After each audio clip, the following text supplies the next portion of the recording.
From New York and Glasgow, this is Democracy Now!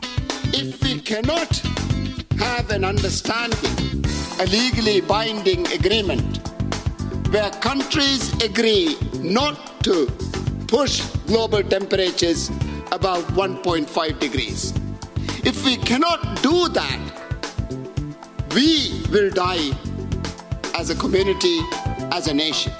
As carbon emissions rise worldwide, we speak to the former president of one of the most vulnerable island nations, Mohamed Nasheed of the Maldives.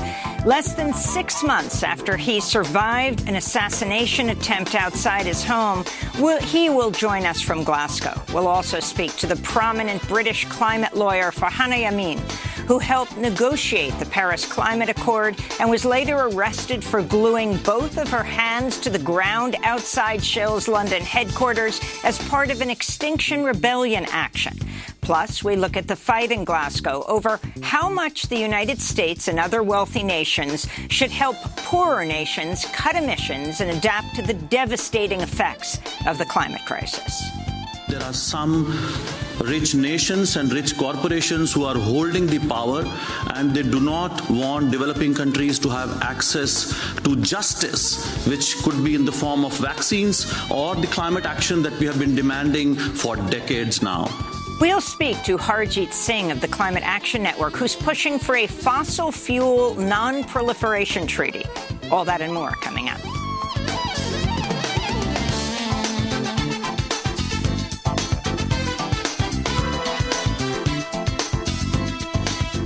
Welcome to Democracy Now!, democracynow.org, the War and Peace Report. I'm Amy Goodman. New data shows global carbon emissions have returned to near record levels after a short dip due to the COVID pandemic.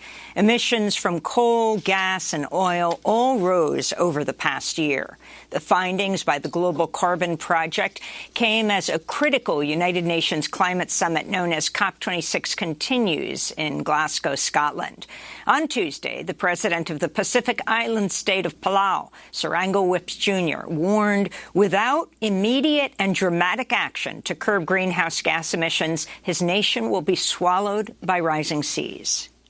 Frankly speaking, there is no dignity to a slow and painful death. You might as well bomb our islands instead of making us suffer only to witness our slow and fateful demise. Leaders of the G20, we are drowning, and our only hope is the life ring you are holding. On Wednesday, Indigenous leaders from across the world marched on COP26, demanding the protection of their lands and Indigenous-led solutions to the climate emergency.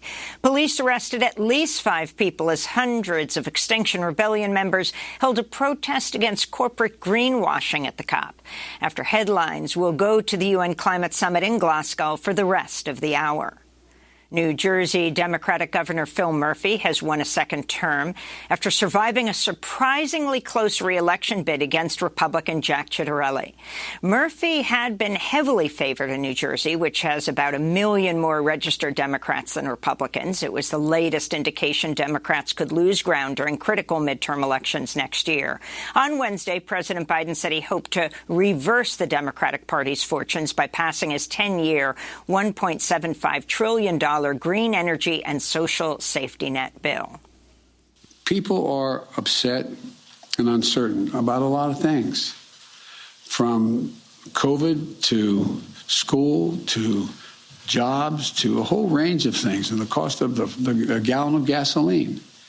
And so if I'm able to sign into law my Build Back Better initiative, I'm in a position where you're going to see a lot of those things ameliorated quickly and swiftly.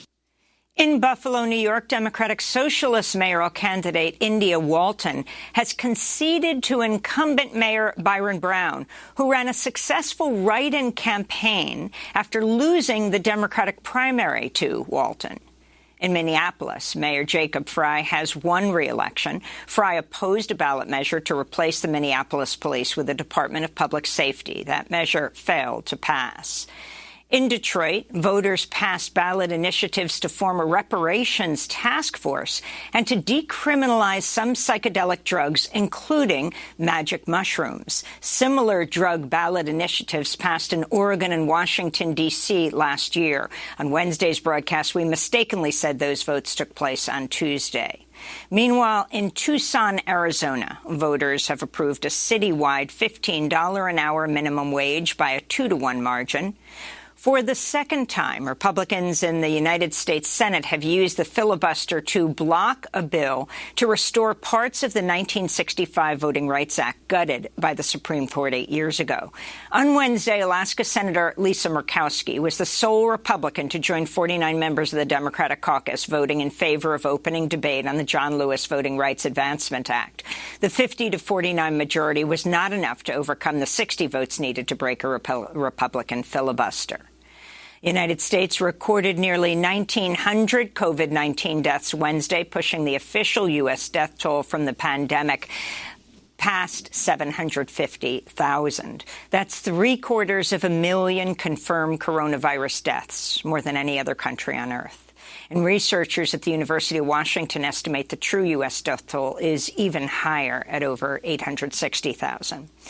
The White House urged parents to get their young children vaccinated as the first child-sized doses of Pfizer shots were administered around the country. Surgeon General Dr. Vivek Murthy warned against the spread of misinformation about kids and vaccines.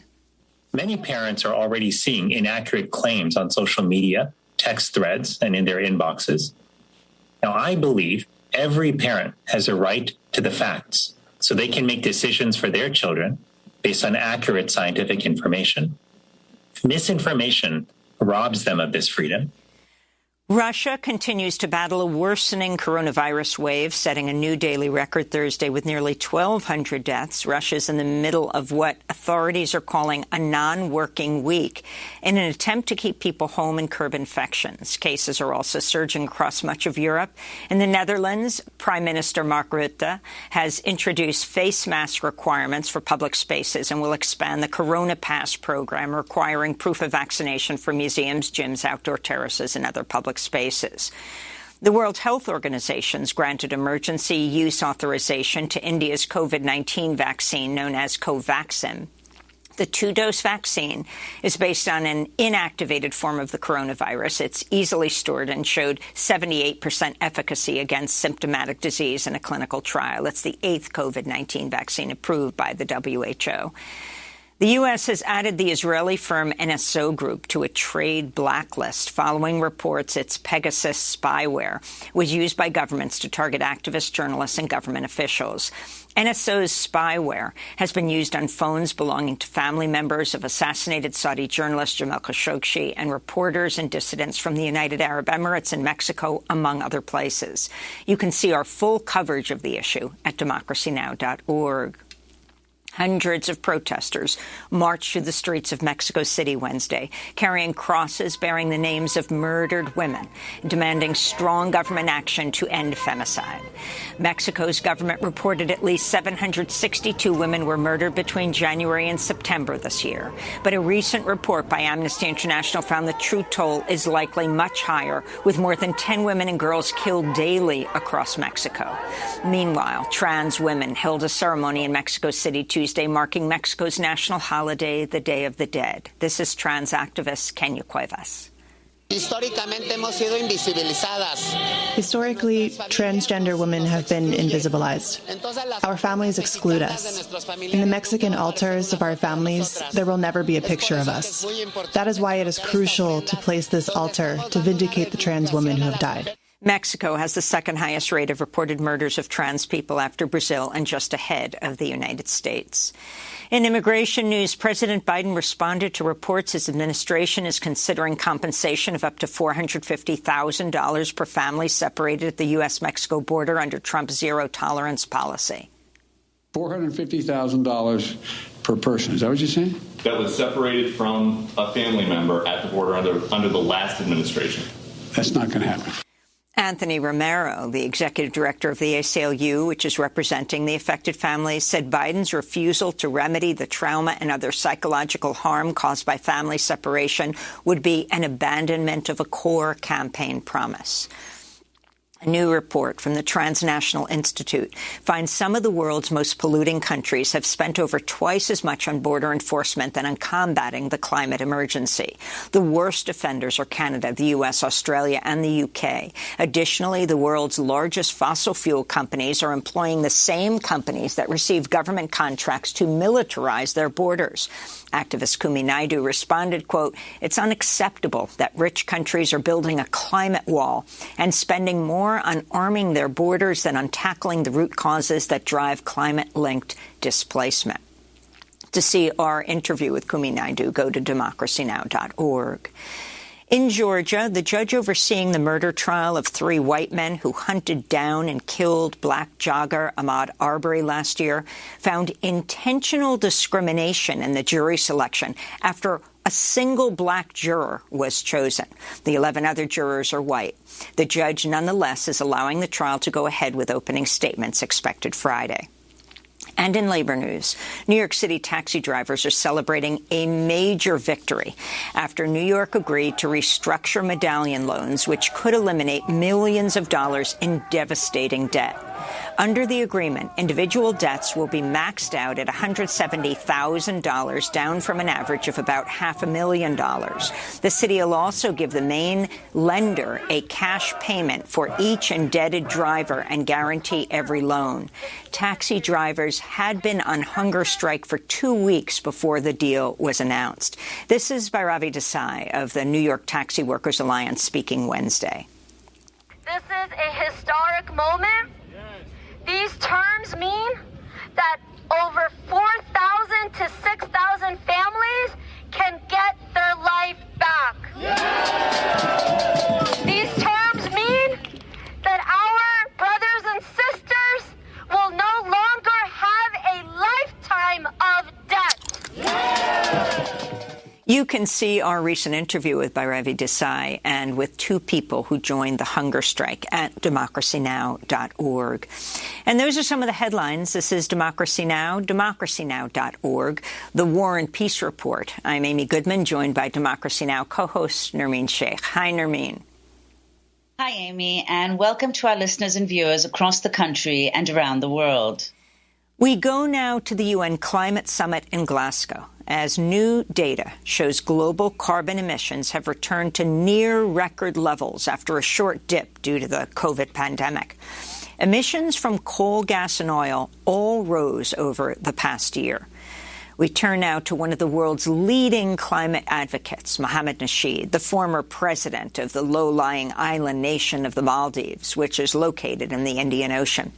In 2008, he became the first democratically elected leader of the Maldives. He once held a cabinet meeting underwater to highlight the threat of global warming and pledged to make the Maldives the first carbon-neutral country, installed solar panels on the roof of his presidential residence. Mohamed Nasheed's story was told in the 2012 documentary The Island President. If we can't stop the seas rising, if you allow for a 2-degree rise in temperature, you are actually agreeing to kill us. While President Nasheed is recognized as a global climate champion abroad, at home his political fortunes have taken many turns. In 2012, he was overthrown in a coup. He was later imprisoned. But his political career didn't end. After time in jail and exile, he returned to the Maldives, where he now serves as Speaker of the Parliament. In May, he survived an assassination attempt when his home was bombed. He was left critically injured, needed 16 hours of surgery. Police arrested several militants linked to the Islamic State for the attack. President Mohamed Nasheed joins us now in Glasgow, where he is taking part in the UN Climate Summit. Again, Speaker of the Parliament of the Maldives. Welcome back to Democracy Now! First, I want to ask, since we haven't spoken since the assassination attempt, how are you feeling? And talk about why you are now back in Glasgow at the UN Climate Summit. Thank you. Thank you very much for having me. I am much better. I have spent over 5 months getting better. I'm not on any medication. I can now do my exercises. I can run. But of course, my left side is very scarred. There's a lot of wounds or scars and numbness on my fingers. But I can get around and I can do my thing. Thank you very much, and it's lovely to be on your show again. It's great to have you with us. If you can talk about then why you are in Glasgow, what you want to see from this UN Climate Summit. You've been to a number of them. What makes this one different? I now work as the ambassador for the Climate Vulnerable Forum. This is a forum of 48 countries. Currently, Prime Minister Hasina of Bangladesh chairs the forum. We have 4 specific asks from the COP26. One is to see that global temperatures do not rise above 1.5 degrees. We now live on a planet that has already heated 1.2 degrees. And you can now see that the winds are stronger, the waves are higher, the summers are longer, there's more rain, the coral reef is bleaching, and we are losing our biodiversity, there's rampant coastal erosion, and our water is contaminated.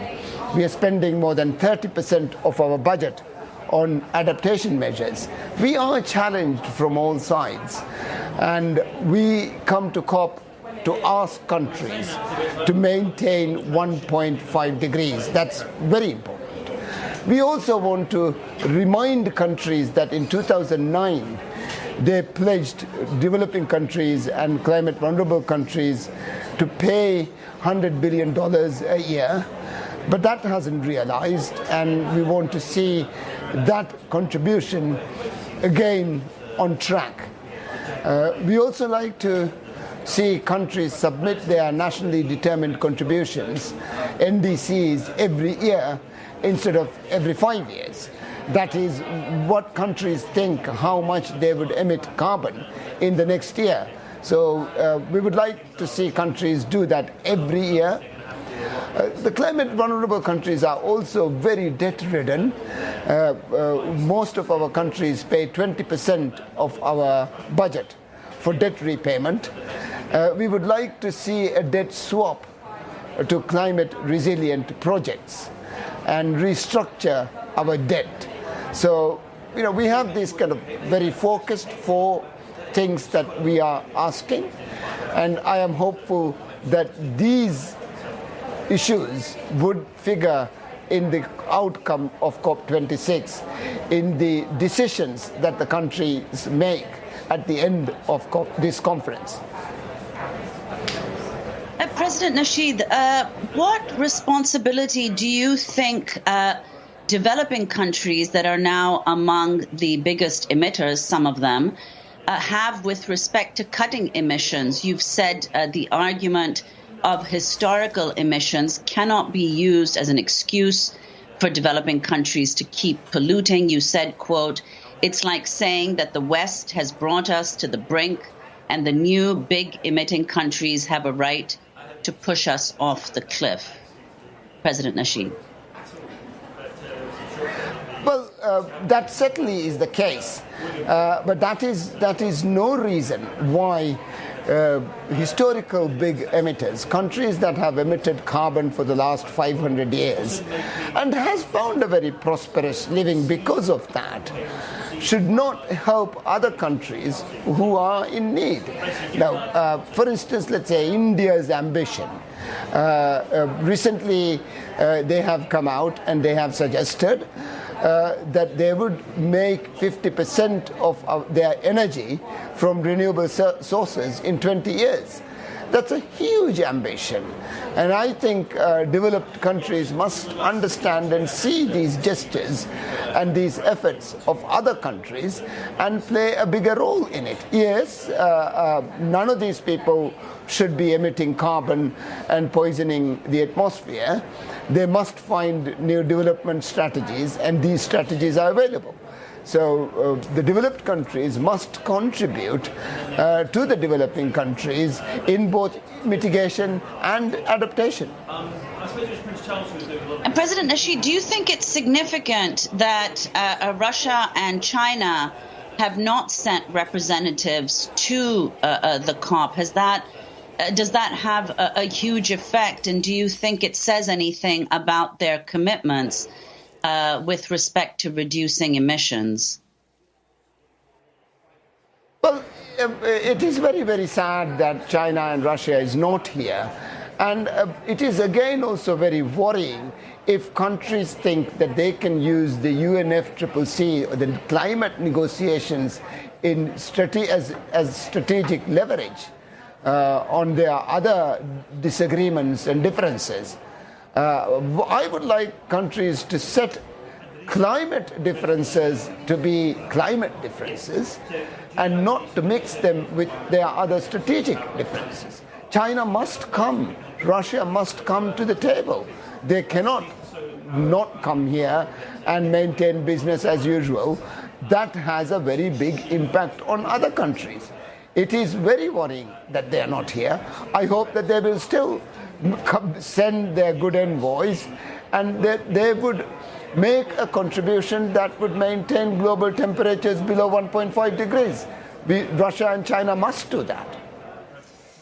I want to go back to October 2009, over a decade ago, when you held that cabinet meeting underwater when you were president to bring attention to the dire consequences of climate change. You and 11 government ministers wore scuba gear, plunged nearly 20 feet into the Indian Ocean. We are actually trying to send our message, let the world know what is happening and what will happen to the Maldives if climate change is not checked. This is a challenging situation, and we want to see that everyone else is also occupied as much as we are, and would like to see that people actually do something about it. Wouldn't this be amazing if this were the image that we saw of the world leaders like the Prime Minister of India, the President of Brazil, Russia, China, the President of the United States, all in scuba gear having a meeting? But since that time, President Nasheed, you have been tortured, you've been detained, you've been imprisoned, and now there was an attempt to assassinate you. Is this latest attempt, do you think, because of your climate activism? Have they captured the people who are involved with it? They have. The Prosecutor General has charged 12 people. And the police think that these people are linked to extremist ideology. But they have not found who paid for it and who schemed it. Unless a proper investigation is done and these perpetrators are found, it is very worrying and difficult for me to live a normal life. Now, who tried to murder me? Why did they try to murder me? That would, I think, depend on a bigger and a more in-depth investigation, and when that is done. We still haven't got there. I will continue my work. I cannot stop it, and I will not stop it. I refuse to relent. We have won against the odds before, and I want to win against the odds even now. We came to this COP with global temperatures projected to rise to 2.9 degrees, given the submissions that countries had done before they came to the COP. But now, with the new submissions from India and the understanding on methane and the forest agreement, it is looking like that temperatures can be around 1.7 degrees, 1.9 degrees. So I feel that 1.5 is doable, and we have to advocate for it and work for it. We will not stop. President Nasheed, could you say in 2009 you held that meeting underwater, which received a lot of attention. What has happened since then, and what would have happened? What would you have liked to see happen at all of the negotiations that have happened since in the last 12 years? Well, sea level has been rising 4 millimeters a year in the Maldives. Our water is now contaminated, and we have to desalinate water, and that is very, very expensive. We would like to see countries clearly agreeing to 1.5 degrees. The coral reef is bleached, and therefore we are losing its biodiversity. When we lose that, there is more coastal erosion. And when the weather is bad all the time, it's very difficult to travel from one island to the other as well. Our livelihood is disrupted. And we want to see countries agree that this is an emergency, and we want to see countries do things that they do in an emergency. When the COVID pandemic came, and when countries decided that it was an emergency, they found a vaccine for it within a year. And it took 70 years to find a vaccine for malaria. This probably is because malaria is more rampant in Africa and Asia. Richer countries who have the science and who have the knowledge and money don't have these diseases, and the minute that it has an impact on them, there are solutions. Now, with the climate, I suspect the same thing would happen, but it's very sad. There's 200 people died in Germany of flash floods, the same in Belgium. Poland is burning, Greece is burning, Serbia is burning, there is fires in tundra, there's water everywhere, there's high winds everywhere. The planet is losing its balance. We must understand this, and we must get a grip on the situation. You can't be burying your head under the sand thinking that it is not happening. It is happening, and it is happening now, and it is happening to you. Finally, President Nasheed, as you head back from Glasgow to the Maldives, have you ever considered simply not heading back? I mean, you almost lost your life several times there. The danger is so incredibly high. Tomorrow, we're going to be talking about endangered environmental activists around the world. Why do you return? And what message do you have for the world leaders, particularly President Biden, who's just left there? Well, I have a job to do, and I have a purpose in my life. There must be a reason why I survived, and God has a purpose. This is God's creation. We are all here by the grace of God, and you can't destroy it. You can't destroy the planet, neither should you be killing other people. I will go back. I can't.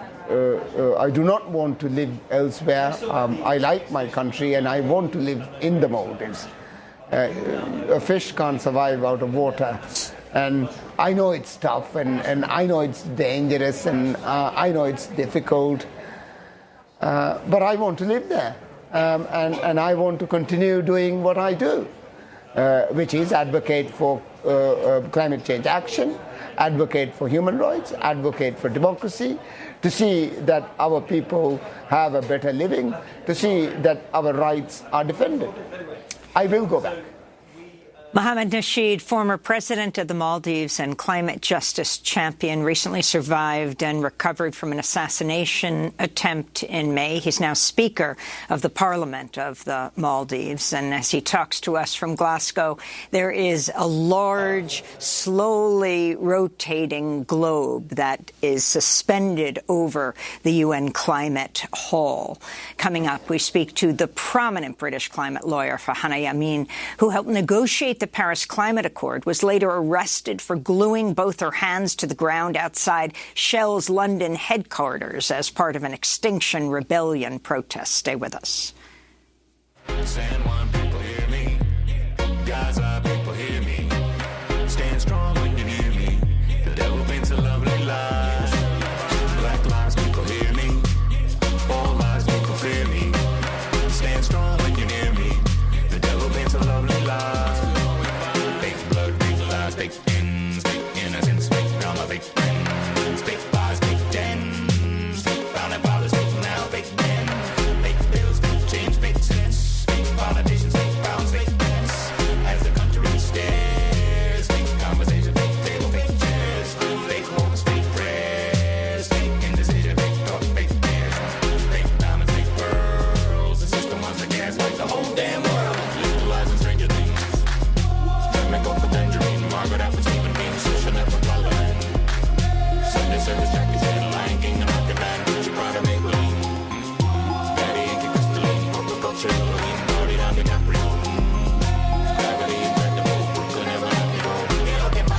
is Democracy Now!, democracynow.org. That's fake blood, Ife. This is Democracy Now! I'm Amy Goodman with Nermeen Sheikh. As closed-door negotiations continue at the UN Climate Summit in Glasgow, climate justice activists are taking to the streets outside the COP, demanding the United States and other large polluters agree to drastic cuts in carbon emissions to save the world from a climate catastrophe. On Wednesday, police arrested at least 5 people as hundreds of Extinction Rebellion members held a protest against corporate greenwashing at the COP. We turn now to one of the most prominent climate lawyers in Britain, who's been deeply involved in international climate negotiations for decades, but is also engaged in direct action to effect change. Farhana Yamin is in Glasgow, where she's working with the Climate Vulnerable Forum, a group that represents 48 of the countries most threatened by the climate crisis. We last spoke with her in 2019 after she was arrested for supergluing her hands to the ground outside Shell's headquarters in London as part of an Extinction Rebellion action. Stop lobbying governments to delay action. Please prove to me that the legal process is pretty broken right now. And we're having to break law rather than make law because of the inaction of 30 years now of these companies. That was Farhana Yamin in 2019. She's joining us now in front of the rotating globe suspended over the UN Climate Assembly in Glasgow, Scotland. Welcome back to Democracy Now!, Farhana. It's great to have you with us as we watched you in that action. Talk about what it means to be out on the streets, supergluing yourself, protesting the fossil fuel giant Shell, and then being inside. You're passing, I assume, many of those same fossil fuel lobbyists, but your two-pronged approach, inside and outside, as you help to negotiate the Paris Climate Agreement.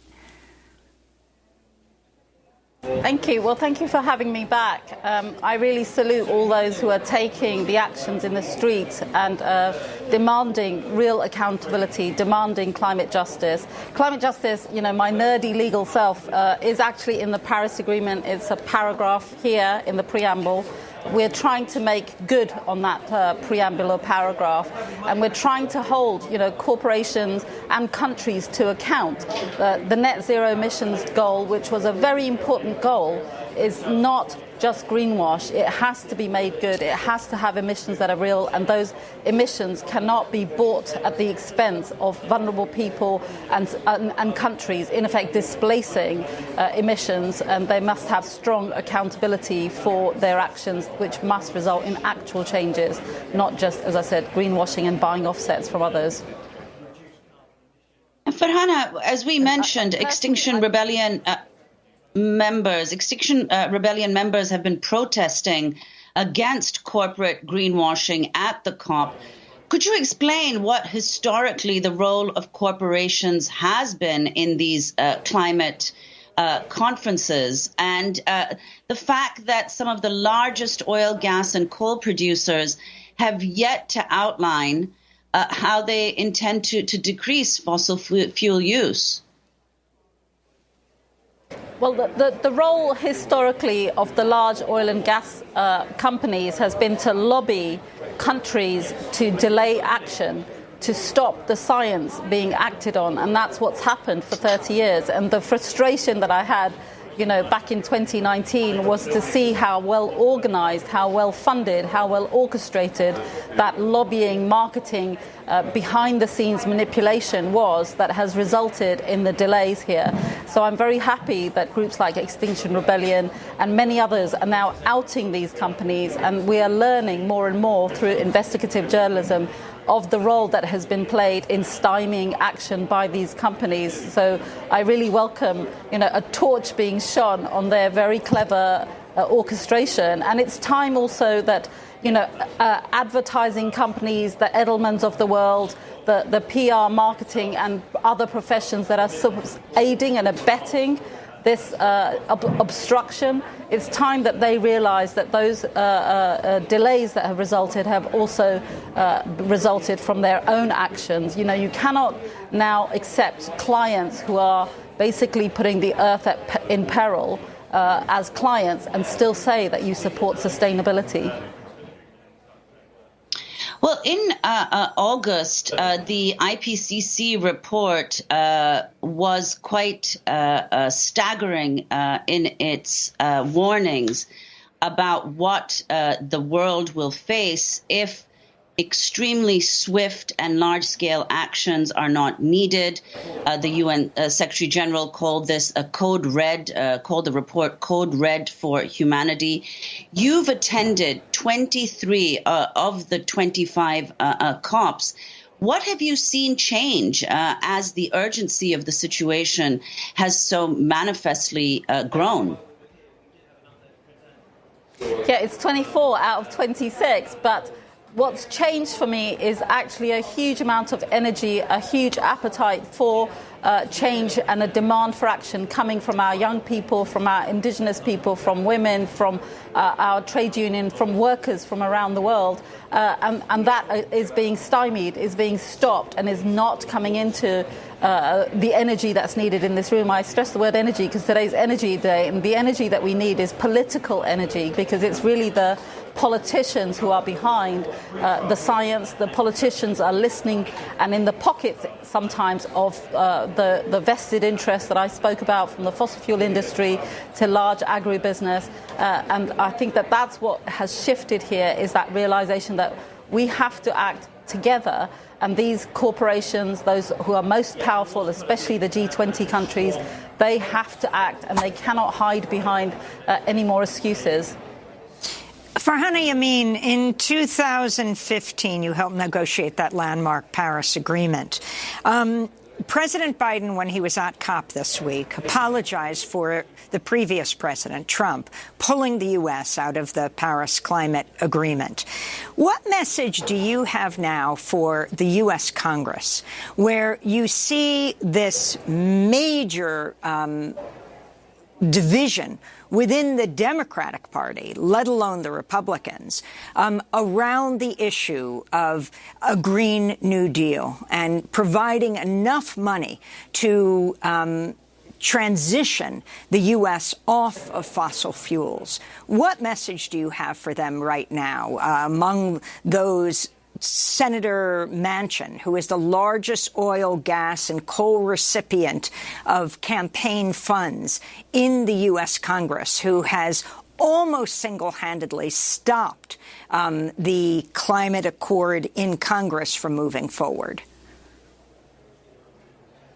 Well, we can only appeal to all of those in Congress, including the senator who must listen to his conscience, must not only put his constituents' short-term interests, but listen very much to the hearts and pleas of all of those who are gathered here, and help the U.S. retain its credibility. We know that the U.S. wants to do the right thing, but we would like the U.S. government to be more joined up here and to deliver on the financial pledges and to deliver on action at home. And the U.S. is an incredible leader, and it needs to regain the trust and work as an ally with others. So I appeal to his constituents directly to please, lobby him instead of him being lobbied by the fossil fuel industries and receiving this money. I would urge all of those citizens in the rest of the U.S. to pile in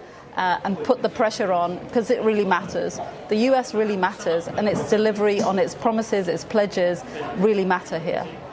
And Farhana Yameen, finally, before we conclude, talk about the work that you're doing with the Climate Vulnerable Forum. We were just speaking to former Maldives President Nasheed, and the Maldives was, of course, one of the founding members. Could you explain the work that you're doing with this group?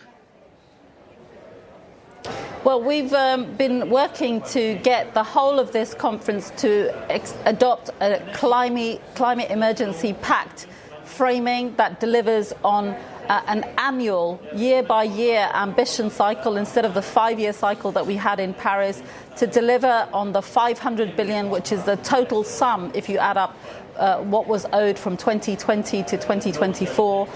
We want the money to go to adaptation, which is basically a Cinderella still, and for the money to go 50-50 to mitigation and adaptation. And lastly, to also fund and recognise the harm that's already happening. And again, to fulfil the promise of Article 8 here on loss and damage. So the Earth is, requiring us to repair the harm done, and we would like this conference to acknowledge that harm is happening and to fund and support the pillars of the Paris Agreement that are about loss and damage. Rouhani Amin, I want to thank you for being with us, international environmental lawyer who helped write the landmark 2015 Paris Agreement. Next up, we remain in Glasgow and speak with Harjeet Singh of the Climate Action Network, who's helping to lead a campaign for a fossil fuel non-proliferation treaty. Stay with us.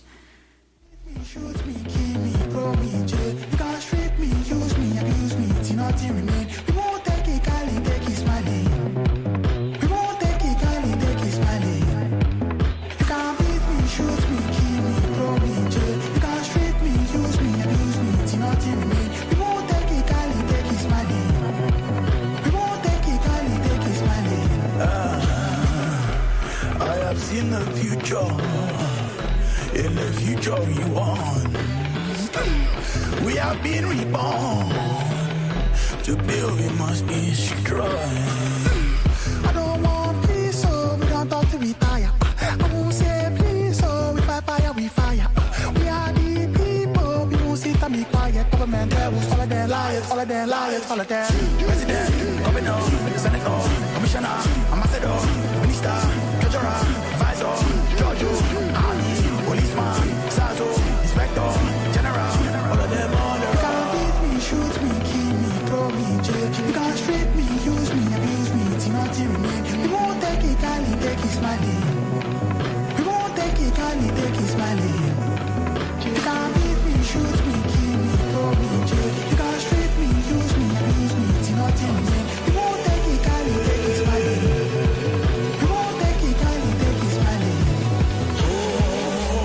Message in a hammer, burning on the altar, tearing down the walls for a new day, Message in a Hammer by Orbang J.R. This is Democracy Now!, democracynow.org, the War and Peace Report, as we continue our climate countdown. We are here for 2 weeks, Glasgow and New York, bringing you comprehensive coverage inside the COP, outside on the streets, and around the world for people who couldn't make it to the UN Climate Summit, but are active in their own communities. I'm Amy Goodman with Nermeen Sheikh. As we continue our coverage of negotiations at COP26 and the push to address the growing climate crisis by reducing greenhouse gas emissions and funding the transition to renewable energy. Critics note the Paris Agreement, the legally binding international treaty from the 2015 UN Climate Summit, does not mention the words coal, oil, or gas once. Momentum's now building for a complementary international mechanism to manage a global just transition. This is a video produced by the campaign to establish a fossil fuel non-proliferation treaty. The generation that grew up with nuclear weapons were told to hide under their desks in case of attack. This generation faces an even greater threat, the climate crisis. And again, they have nowhere to hide. While citizens, cities and countries are working to reduce their emissions, behind our backs, the coal, oil and gas industry continues to rapidly expand fossil fuels, driving catastrophic warming. Surviving the climate crisis requires a bold new idea. Introducing the Fossil Fuel Non-Proliferation Treaty. Why a treaty? 50 years ago, the world signed a non-proliferation treaty to avoid nuclear war. In 1987, the Montreal Protocol protected the ozone. The Paris Agreement begins to limit emissions, but doesn't mention coal, oil, or gas. We need a global plan to end the proliferation of fossil fuels and fast-track solutions. A fossil fuel treaty would phase out coal, oil, and gas faster, more fairly, and forever, while supporting workers, communities and countries dependent on fossil fuels. This comes as securing money for poor nations to help cut emissions and adapt to the effects of climate change, so-called loss and damage, is a key focus at COP26. British Prime Minister Boris Johnson and the Indian Prime Minister Narendra Modi co-chaired an event this week to launch a fund to help small island developing states build infrastructure to cope with rising sea levels. This is Modi speaking in Glasgow. Excellencies, infrastructure. Excellencies, the Infrastructure for Resilient Island States launch gives a new hope, a new trust, a new chance for vulnerable countries to do something. India is the world's third biggest emitter of greenhouse gases after China and the United States. For more, we're joined from inside COP26 in Glasgow, Scotland, by Harjit Singh, Senior Advisor with Climate Action Network and with the Fossil Fuel Non-Proliferation Treaty, based in New Delhi, India usually, but in Glasgow now. Welcome back, Harjit, to Democracy Now! The fossil fuel, if you can talk more about the Fossil Fuel Non-Proliferation Treaty, what has to be done to prevent the climate emergency from devastating the world even further? Maybe this is a huge challenge here that we are talking about cutting emissions and mitigation, but we are not putting enough focus on fossil fuel. We are not even mentioning fossil fuel in our discussions. How can you not talk about the elephant in the room, one that has caused the crisis? And the whole negotiations are just avoiding the term coal, oil and gas. It's there on the outside, but not in Paris Agreement. And unless you target fossil fuel industry that continues to enjoy the taxpayers' money as subsidies to the tune of $11 million a minute, $11 million a minute, you cannot deal with climate crisis. So we have to target fossil fuel industry head on. And that's exactly what this treaty idea does. We want a treaty that is complementary to Paris Agreement, because Paris Agreement has talked about what, but very little about how. And this treaty talks about ending fossil fuel expansion, phasing out, and also just transition, which is important because many developing countries are stuck with fossil fuel. Their economy depends on that. Their workers depend on fossil fuel industry. And how do we phase that out in a manner that also promotes social and economic justice? And that's how the pillar that we have in this treaty initiative on just transition is an extremely important aspect, particularly for developing countries, but also for the developed world. Well, one of the things, Harjit, that the 2015 Paris Accord called for was net zero emissions by 2050. Can you explain what exactly that means and what would be required to do that? What countries have pledged to do that? Well, we call it carbon neutral, or now this fancy term of net zero technically means that the amount of emissions we are putting into the atmosphere are then either removed or balanced by the sinks, through forest, oceans. And of course, there's a lot of emphasis on technology so that the net emissions are zero. And while technically it is a correct term, but how many rich companies and countries have started using it to delay action because they are talking about a net zero target of 2050. Without any near-term goals on how emissions are going to be reduced or how they are going to move away from fossil fuel. And if we only look at the 2050 targets, and many countries have pledged, and UK government is making this as a headline thing, that if countries commit to net zero, COP26 is a success. It cannot be a success unless we look at near-term targets, because science tells us that we have to halve the emissions by 2030.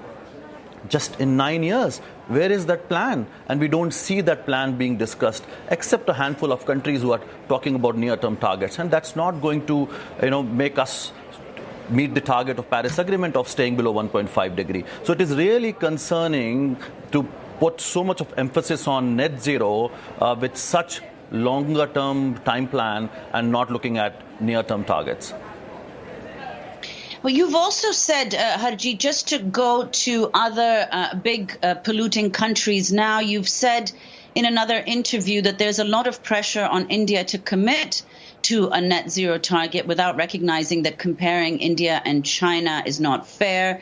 And if India were to commit, if it agrees to a net zero goal by a particular year, it will only be an imaginary exercise and not based on empirical studies and analysis on how it can be achieved. Explain what you mean by that. Well, that's exactly, Naomi, the problem with net zero. You just push for a number. Yes, science has told us that we need to be carbon neutral by 2050, but when it comes to allocating targets, and that's where the discussion of carbon budget becomes really important, you cannot expect all countries to become net zero or carbon neutral by 2050. Yes, if you want the common finish line, you also have to go back and look at the start line. Rich countries have been polluting for more than 100 years. For 50 years, they knew that climate change is going to be a problem. And whereas if we talk about a country like India, where industrialization began only in late 90s, you want India to have a common finish line without recognizing that 100 million people still do not have access to electricity, without realizing that a quarter of population is still poor. And comparing with China is absolutely not fair, because China's emissions and economy are 4 to 5 times of India's. So you have to understand that if India comes up with a target, it will need more time unless you provide sufficient resources. And for India, which was until the last moment was not agreeing to a net zero target, had to accede to the pressure because the whole negotiations over these 2 weeks would have become very difficult for India. India would have, just become a punching bag. So what they have done, they've released the pressure. They have come up with a date. Rich countries are saying 2050, China says 2060, India says 2070. There are no empirical studies that have been done. The states have not been consulted. But I would not blame government for this particular action, because, coming to this space, where there is so much of pressure, just on net zero, they had to put a finger on a particular year, and they chose 2070. So you operate inside and outside the COP, at home in India, on the streets in Glasgow now, and here you are sitting inside. I wanted to ask you about the comments of researcher at Transnational Institute, Brid Brannan, who said COP26 has become a big bonanza for the corporate financiers and polluters, derailing a historic opportunity to achieve CO2 emissions and disinvestment from fossil fuels, while global popular demand to governments has urged a decisive pullback from the brink of climate change disaster. Corporate financiers and polluters have pursued a strategy of privatization of the UN system and are now positioned to derail any substantial disinvestment from fossil fuels, instead set to implement a big corporate greenwash bonanza. Harjit Singh, can you talk about what is actually happening inside the COP and how you can derail them?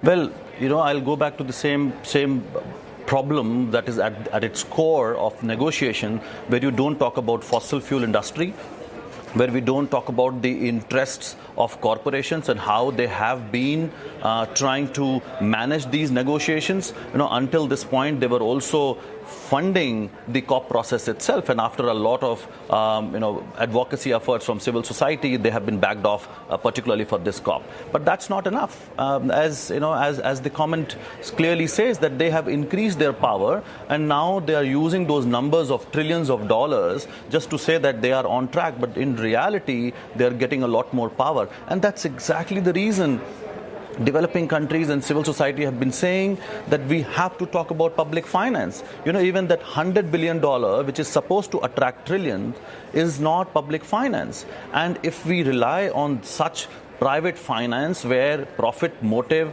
is at its core of their interest, then how are we going to achieve the kind of transition which should be seen as a public good? We are talking about people who are already facing climate crisis. We need to talk about the interest of workers if we are going to move them from fossil fuel industry to clean energy industries. So what is going to happen? How we are going to support them? Do we think this private capital is going to help them and take care of the interest of these workers and communities? Not at all. They are going to just make profits, and that's the real challenge that we have right now. And Harjit, could you talk more, explain the issue of climate finance and what's been happening? Scotland's First Minister, Nicola Sturgeon, just pledged £1 million to help developing countries deal with loss and damage. Do you expect other rich countries to follow suit, and the significance of her having done so? Well, Scotland indeed has broken the taboo of loss and damage finance. Now, when we talk about loss and damage finance, we mean helping people who are facing the climate crisis now, who are being battered by floods and storms, and they need to rebuild their lives, and countries need to rebuild their economies.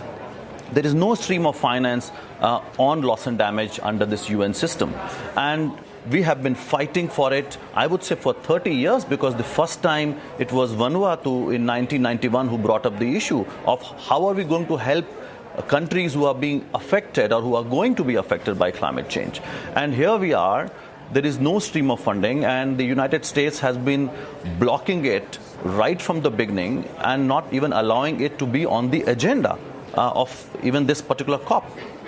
And due to our lobbying, and Scotland government came up and they realized that this is a massive gap, and that's how they have pledged £1 million, which is great. The amount may not be that big, but it's a major breakthrough and puts many developed countries to shame that you should have done it. People are suffering at 1.1 degree temperature rise. Millions of people are getting displaced and they're not getting any help. So this should definitely put pressure on other rich countries to follow suit. And that's exactly what we are doing. Harjit Singh, before we end, we want to address the issue of migration and its connection to climate. Kumi Naidoo, the former head of Greenpeace and Amnesty International, talks about walls as the climate wall. A new report from Transnational Institute finds some of the world's most polluting countries have spent over twice as much on border enforcement than on combating the climate crisis. The worst offenders, Canada, the U.S., Australia, and the UK. Additionally, the world's largest fossil fuel companies employing the same companies that receive government contracts to militarize their borders. Harjit, your response. Well, the reality is that people who are getting displaced because of climate change, that number is increasing. And when policymakers should be alarmed with those numbers and coming up with responses so that we can help these people, the surveillance industry, as you mentioned, Amy, has seen a business opportunity. And they are using it in a very divisive manner just to make money. Whereas these people who are being displaced, and majority of them stay in their own country, a fraction of that population crosses borders, and a fraction of that population then crosses international borders. So in those circumstances, we first need to talk about providing support to people so that they do not have to cross borders. And crossing borders means they are living in a real desperate situation. And that's why they leave everything and cross borders and take so much of risk. So instead of, this particular crisis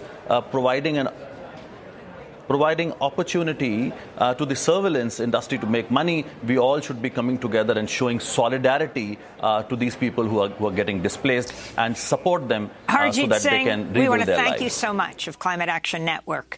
I'm Amy Goodman with Nermeen Sheikh. Stay safe.